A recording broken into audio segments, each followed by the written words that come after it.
When you start a business, you don't try to impress everyone else. That's not the goal. That's your ego's goal. That's not the success goal.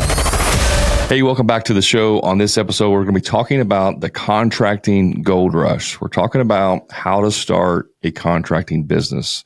We're going to go over some of the things you need to know about contracting, the easiest way to get started in contracting, and how to avoid some mistakes early on whenever you get started. So hold on to your seats. It's going to be a great one. Let's get started. Now, there's a misconception that a lot of people believe in that in contracting, you have to have a lot of money up front to start. You got to have a loan, or you got to have, lots of upfront capital to be able to do this. And that's simply not true. Most contracting businesses probably start with very little money at all. Right now, there are some who are, they're looking for a bigger picture and they have experience and they're starting another business or they're venturing into a different industry or whatever, and they know how to get money, capital, use it wisely, not waste it. And that is a viable option. Obviously, the more money you have available, the easier and quicker you're going to be able to fast track your business. But there is a ton of opportunity right now in the construction industry.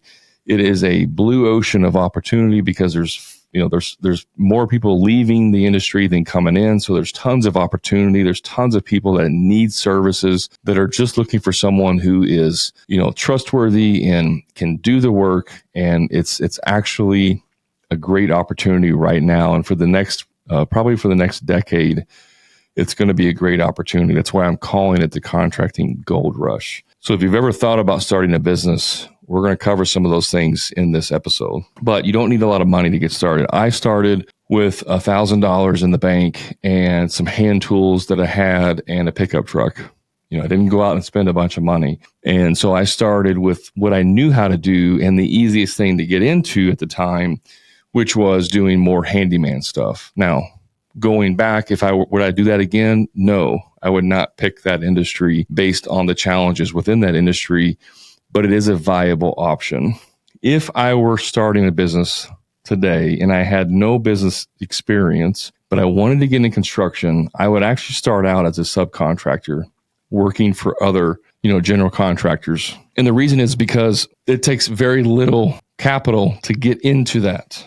You don't need a ton of money and expertise and connections to get into being a subcontractor. Here's the one thing I want to get across. What most people do wrong when they're starting a business is they go spend a bunch of money on things that don't matter up front. I remember early on, I got QuickBooks because I thought I needed it. Well, yes, you do need that, but you don't need that added expense right from day one. I mean, you can get by because you're not going to be doing that much work when you first start out. You don't need to have tons of overhead and expensive things to get started. Right? I thought I needed these things. So I went and got, subscriptions and different softwares and different stuff because I thought it was going to make my life easier, which it does. And eventually you will need those things, but you don't need them from the get-go. What most people do wrong is they buy all the tools and they get all of the business stuff in line, and then they go out and try and get business. What you need to do before you start anything is go and find the business. Go and find people who need the work. Is there a demand? You may be wanting to do something that's very unique.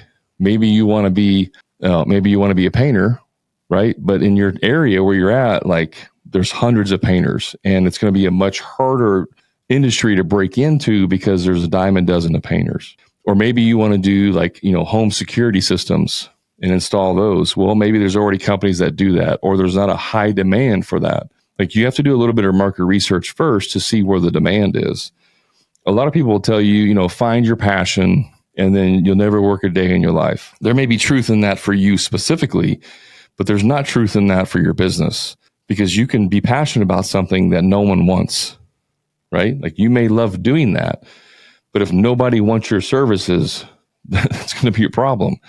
So doing the market research, where is the demand? Where is the gap in the industry? Where are there opportunities that no one's fulfilling? Maybe you live in a town where one of my clients is in St. Louis, and St. Louis is it's called Brick City because the majority of the homes and businesses are brick. That's just what they used back on whenever that city was first built. So there's tons and tons and tons and tons of property that's brick. Well, they're a brick mason. They do tuck pointing. right? They repair brick. Perfect.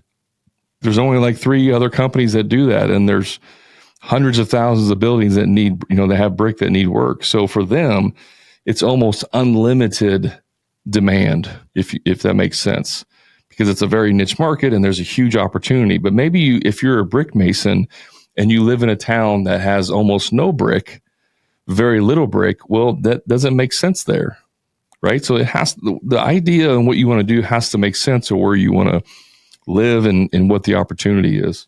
If there's an opportunity that no one else is doing within a niche, that could be your specialty. So like maybe you're an electrician and you want to start an electrical company. Great.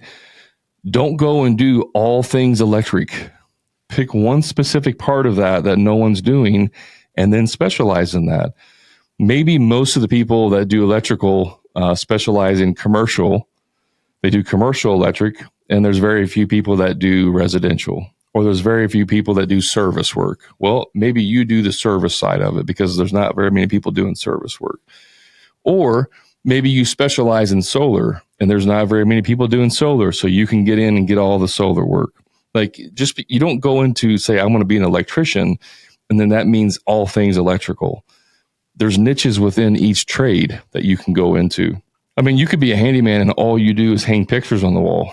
And then you go work for art galleries and designers, and all you do is go hang pictures. That's a niche within a niche. Now, I don't know if there's enough business for that, but that's an example of how you can niche down and find a need that no one else is dealing. And if no one else is hanging pictures, guess what you get to do? You get to charge more, right? So what you don't want to do is figure out what everyone else is doing and then copy and do the exact same thing, because you're just going to be just like everyone else. You're just going to be noise. You're going to be white noise in the marketplace. You're just another electrician that does it all. One call does it all, right? You're not going to stand out. So find something where there's a need and then fulfill that. But before you set up your LLC or your business, and before you name your business, before you do anything, see if there's side work or if there's work available. Say, hey, I want to start building decks. Awesome. Go find somebody to build a deck for. Do it on the side. Do it at a discount. I don't care. Go out and get some work to prove to yourself that you can do it, to get a taste of what it's like to run your own jobs, not just being a carpenter for someone else, and then go and see what that's like, and then build your reputation a little bit that way. The ideal way to start a business is to get enough side work that it starts to at least 50% of your income. Your side work is producing at least 50% of your total income. Then you can jump in and start doing that full time. That's like the ideal way to do that. That could be done in 6 weeks. It could take 6 months or 6 years, depending on how much energy, opportunity, all that stuff. There's a lot of variables. But you go out and you find the work first before you go build the whole business behind you. And I'll give you a perfect example of that. I mentioned in the last episode that my son and I were wanting to potentially get into the vending machine business to help him learn about business and give him some opportunities. I've already identified, reached out, talked to 2 different locations, and I've even went and visited one location, and they've basically verbally agreed. Now all I have to do is send them a contract to get the place on lock for a year, and then I can use that to lease the machines without having to pay up front, and then I can get into the business. I haven't even opened the business yet. Like, I don't have a legitimate business. I haven't filed the paperwork. I don't even have a business name. I have an idea, but it's not on paper yet. I don't have anything figured out whatsoever about the business, but I already have 2 potential locations and 1 confirmed location to put the machines in. So in other words, I've already sold the work before I've even created the business. And so it's not this idea, if you build it, they will come. No, that's not true. You should go get it first. And then once you get it, then you fulfill it. So same with business. Go find the work that's out there and then build your business if there's enough demand for it. Going out there and using your name, Smith Construction. By the way, I've said this 100 times. The dumbest thing you can do is name your business after you. Use your initials or your name. It's the worst idea in the history of business. But your ego, you got to stroke your ego as much as possible. It's the worst idea. But before I even do that, I go out and find the business. That's the number one thing you got to do. Find and sell the business first and then figure out how to produce it. Most people are like, well, I don't want to sell anything if I don't know how to do it because I don't want to get in way over my head and I don't want to look like a dummy. Well, then you shouldn't be in business because 97% of the time you're going to look like a dummy anyways when you own a business because you're just figuring stuff out. That's what business is. You realize like as owning a business, your job is to deal with problems 90+% of the time. Like people are going to bring you problems and you have to solve them. That's what owning the business is 90% of the time. You don't get to eliminate the problems. You're the one that has to make the decisions and solve the problems. That never goes away. As you grow your business and you have multiple employees and leadership, guess what? You still have your management that comes to you with the big problems that they can't solve. They solve the lower problems for you. You never hear about those. They only come to you with the bigger problems. So the bigger your business gets, the harder, more difficult, more challenging problems that are brought to you. The problems never go away. That's your job as the business owner is to solve these problems.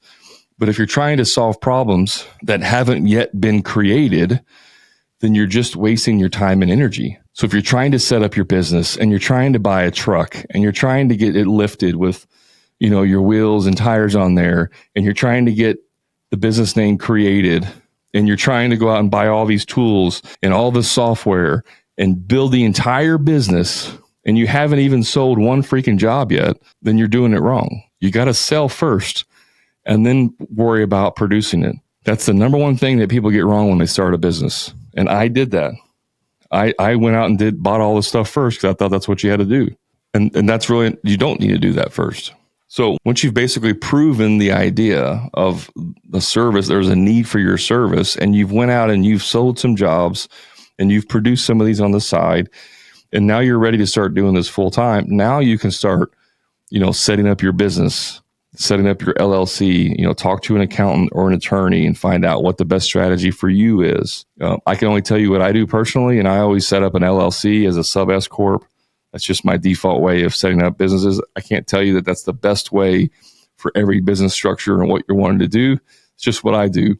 But you go out and you set up your LLC or your business structure to make it legal. Then you have to send off for a EIN number through the federal government. That way you can open a bank account and you can hire employees. And then, that's part of the process of getting set up. And you can create your name, once you have your name and you file for the business, then you can, try to generate some logos or some marketing material to help back that, right? Those are the things you do after you've sold some jobs, not before. You don't have to have that stuff in place to sell jobs if you know how to communicate. Let me just ruin your day right now if you're wanting to start a business.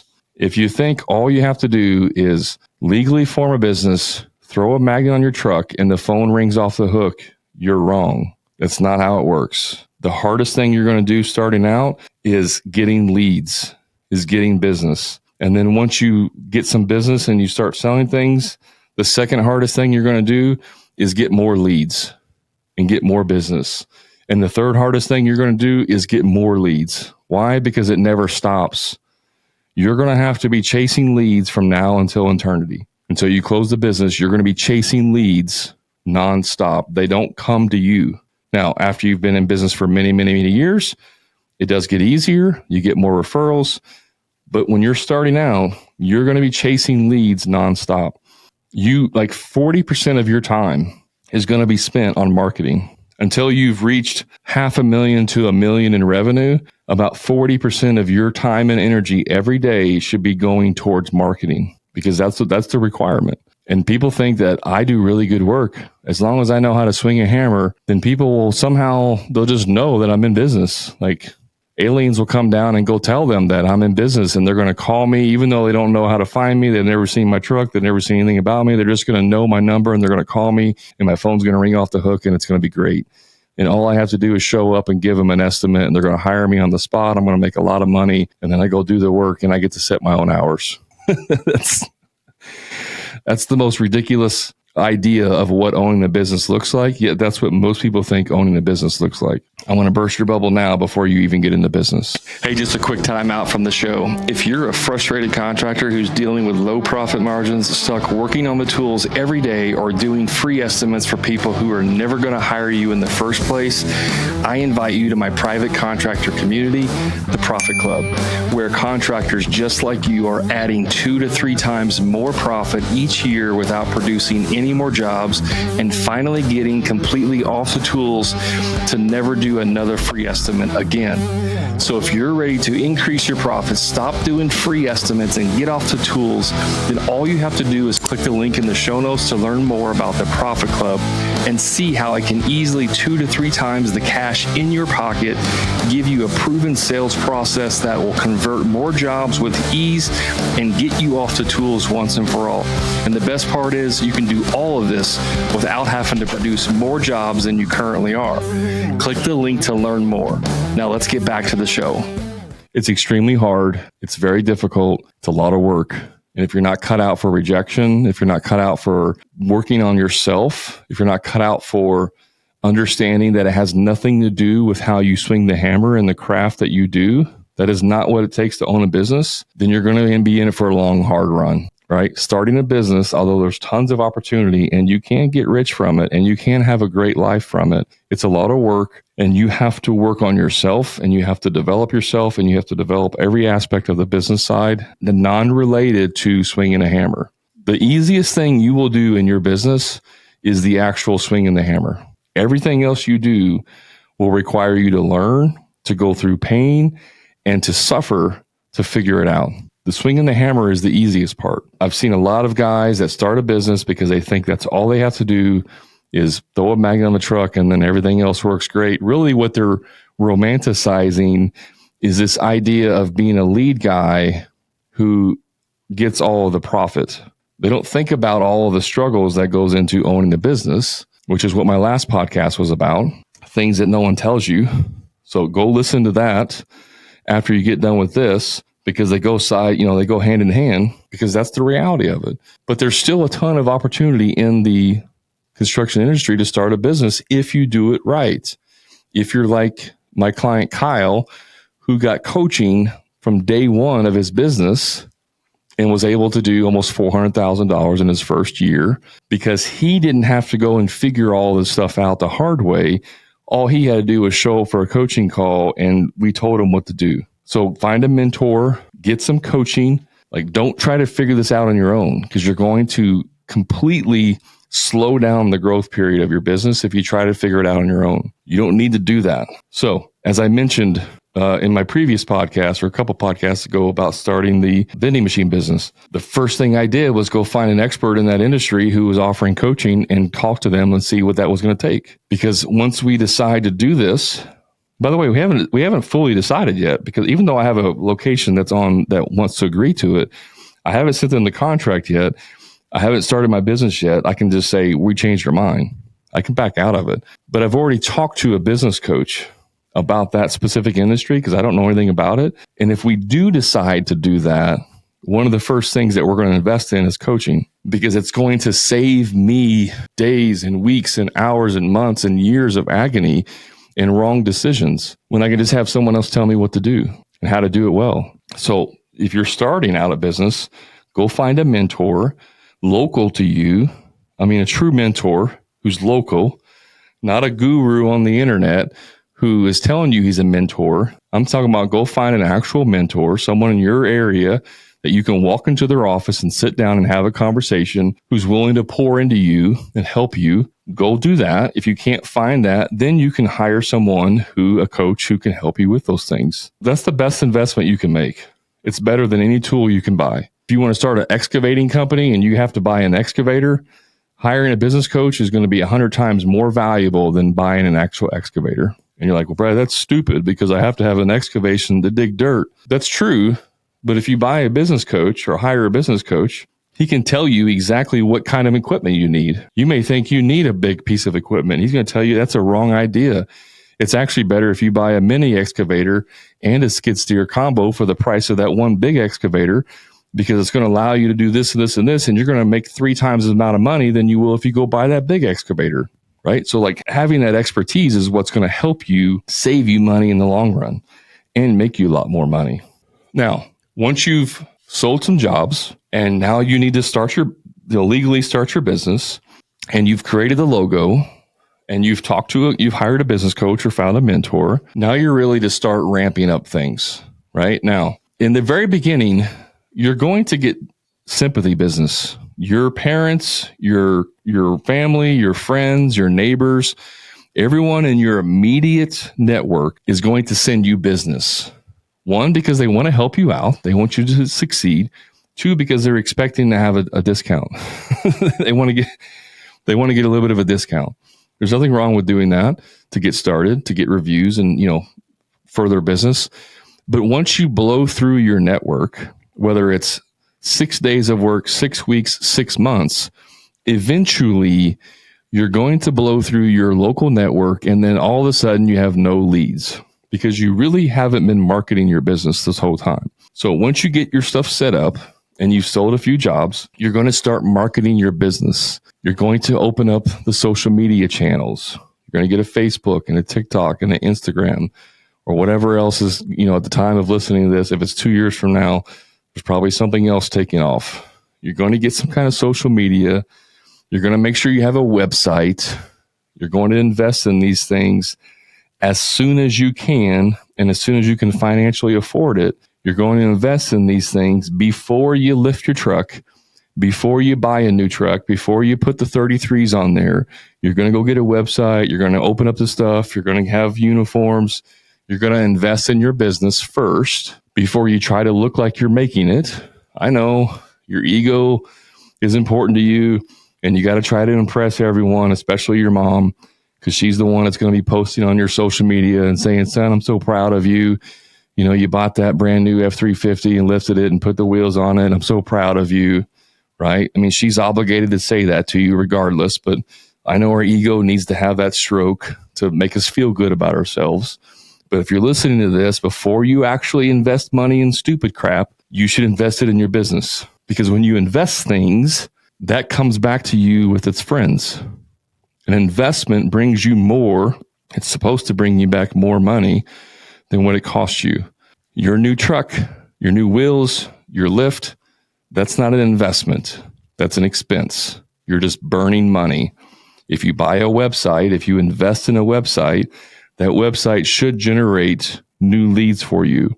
If you invest in business coaching, that coaching should bring you more knowledge and more money back to you through efficiencies and, the right things to do. Those are investments. Those are not expenses. What we tend to do is spend all our money on expenses because we really want to try and fool everyone else that we've made it. There's so much posturing that goes on in the construction industry. It's absolutely ridiculous. And anyone who has gone through that and has survived and had success on the other side can see right through that. We know that you're absolutely full of crap. I mean, we know it. I don't have to know anything about your business. I know if I see your equipment and what you post on your personal page, that you're absolutely full of crap. I can see it plain as day. It's like night and day difference. I go to Home Depot. I see a brand new company I've never heard of, never seen it. Smith Construction. We do it all. One call does it all. Got a brand new truck lifted, chrome wheels, 33s, and I'm like, this guy's going to be out of business within 6 months. Because he just blew all of his money to look cool rather than actually invest in his business to make money. Guys, do not try to look cool in the beginning. Don't try to impress other people. That's the quickest way to go out of business. When you have money in the bank, when you have lots of money in the bank and you can go pay cash for that stuff and it doesn't even set you back, then you can go do that. When you start a business, you don't try to impress everyone else. That's not the goal. The goal is not to impress other people. That's your ego's goal. That's not the success goal. Reinvest, pay yourself as little as possible to survive for the first year you're in business. And every extra penny that you make goes back into your business to grow it. After 1 year, now you take that extra money and start paying yourself, because we don't want to just keep reinvesting everything, even though we don't pay ourselves enough. Because that's what I did for many years, It's easy to like only pay yourself $30,000 a year and then, put $30,000 or $50,000 back into your business each year and say, well, I'm investing in the business. But in reality, you should be able to pay yourself $100,000 a year and still invest $30,000, $40,000, $50,000 back into your business. It's because you're not charging enough and not making enough money, but you're lying to yourself that you're reinvesting. For the first year, that's cool. Do that. But after that, you have to actually start making some money. We don't make money and then go buy dumb crap. We don't need to go buy tools that we're going to use one time and then not use it again because we just like buying tools. I can tell you right now, my favorite thing to do is go buy tools because it made me feel like I was, in some way successful because I could afford to buy tools. And I bought lots of tools and tools I didn't need. And it was just a waste of money. It was a complete waste of money. It was a way for me. It's like people that are addicted to shopping, right? It was a way for me to feel like I was having success because I could go buy tools, but I really couldn't afford to pay myself more than what I should have. So don't get trapped in that either. Like that's the ego part of it. So when you're starting your business, we're not going to waste money on stupid crap. We're going to go sell first, then start producing, then start working towards marketing ourselves. Then we're going to eventually hire professionals, marketing professionals. We're going to hire other people to do things for us. And then we're going to grow our business organically through hard work and determination, and then hiring the right people to help us further grow. So you're going to do most of the work from the get-go. And most of your time is going to be spent doing free marketing activities. Now, if you have some extra money, great. You can use that for marketing. But most people that start with very little or no money, you're going to be doing all the marketing at first until you can start saving money and making money. Then you can start hiring professionals to do that for you. So as you make more, you trade off some responsibilities, you make a little bit more, you trade off more responsibilities, so on and so on. That's the long-term game. Eventually, you don't have to do anything. You can hire a general management and management team, and then all you're doing is checking in and seeing how things are going, giving some guidance and direction, but you're not handling the day-to-day activities. That's the long-term goal. So let me just kind of recap real quick about the right way to start a business for contractors.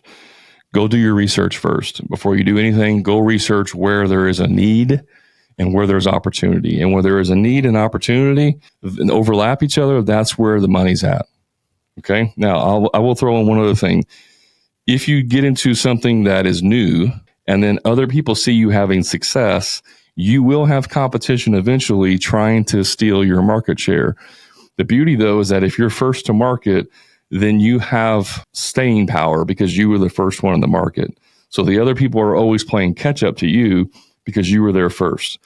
If you're trying to enter a market where there's other people there, then you're going to be playing catch up to them the whole time. I'm not saying you can't overcome them, but you're going to be spending the majority of your time in the beginning trying to overcome them. If you're first to the market in an area, everyone else is going to be playing catch up to you. Okay? So find a niche, find a need, go out, sell some jobs first. Then once you've sold some jobs, then worry about organizing your business legally, do all the stuff, talk to an accountant or a CP or attorney to help you get that stuff set up. File your LLC or whatever, file for your EIN number, go open up a bank account, get your logos designed while you're selling jobs still. And by the way, you do these simultaneously. You don't just do one and then do the other. You're still selling jobs the whole time. Start marketing yourself, start building your social presence, start joining networking events and going and marketing with other people, networking with other people. And then once you do that, once you start building your business, you take your money and you reinvest into it. You find yourself a business coach or a mentor to help shortcut that learning process so you don't have to make all the same mistakes. Take your money, reinvest it into things that are important. Get your website, get your marketing down, right? Reinvest. Then you start hiring people to take over some of those responsibilities that you're currently doing to free up your time to do more higher level tasks. And then eventually, as you've grown and marketed and mastered these areas, then you start getting more and more free from the business because you're hiring other people to do the tasks that you're doing, and you're only focused on the most high value tasks that you can do. And then eventually you can hire a management team to do that for you. Now, that could be 5 years, it could be 20 years, before you get there. Depends on how much you put into it. Depends on a lot of things. If you're single, you can work 24/7.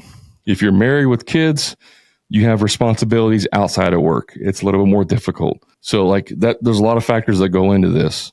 But right now is an excellent time to start a contracting business if and only if you do it correctly. Don't waste your money on stupid crap, guys. You're only lying to yourself. Everyone else knows you're full of crap. Okay, so just don't do it. Just trust me here. Don't waste your money on the stupid crap to try and impress people. They're not impressed. Your mom is the only person that's going to be impressed with you. That's it. I promise you. All right, guys, that's it for this one. A little quick and dirty. I appreciate you hanging out with me. You can always find me on the socials. Just search for the Hammer and Grind Podcast. Remember, if you haven't picked up my book yet, definitely grab that, the Contractor Profit Blueprint. This also is going to give you some key indicators and knowledge of what you need to start your business. You can just go to thecontractorprofitblueprint.com to buy that book, or you can go to the show notes and get a link there. And if anything I can do for you, if you're starting a business, reach out to me. I'm happy to help you, to a certain degree, give you some free resources. You can always join my Facebook group as well, called the Contractor Profit Blueprint. We talk about things in there. You can ask as many questions as you want to help you get started. You can get some free mentorship there. It's not going to be, as good as coaching, but I'm there, and myself and my clients are in that group to help you grow your business and answer some of those questions. So use us, use the group, use the resources to help you get started and get you on the right path from the get-go. So that's all I got, guys. Remember, until next time, profit is not a dirty word.